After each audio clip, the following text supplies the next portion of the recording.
inaasahan natin dulot na itong shear line. Mataas ang tsansa ng mga kalat-kalat na pag-ulan dito sa may Cordillera Administrative Region. Malaking bahagi ng Cagayan Valley, particularly dito sa may Cagayan, mainland Cagayan, pati na rin ang Babuyan Islands, dito sa may Isabela, Quirino, pati na rin dito sa may Nueva Vizcaya. Para naman sa Central Luzon, dito naman sa may Aurora, at dito na rin sa may Calabarzon. So inaasahan po natin mataas ang tsansa ng mga pag-ulan sa kanila ngayong araw. Dulot ito ng shear line.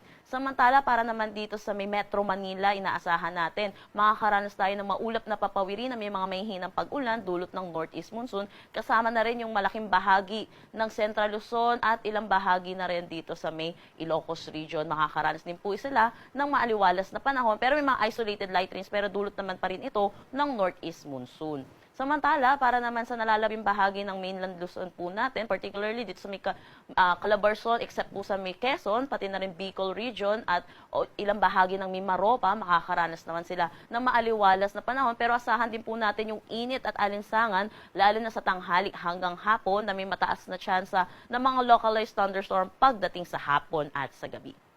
Para naman dito sa may Kalayaan Islands, dulot na itong low pressure area, makakaranas sila ng mga kalat-kalat na pag-ulan ngayong araw. Pero inaasahan din natin, mag-i-improve na rin ang kanilang weather sa mga susunod na araw dahil na rin sa paglayo na itong low pressure area dito sa ating kalupaan. Para naman dito sa nalalabing bahagi ng Palawan, pati na rin buong Visayas at Mindanao, maaliwalas na panahon din ang kanilang aasahan. Pero asahan din po natin yung mga localized thunderstorm pagdating sa hapon at sa gabi.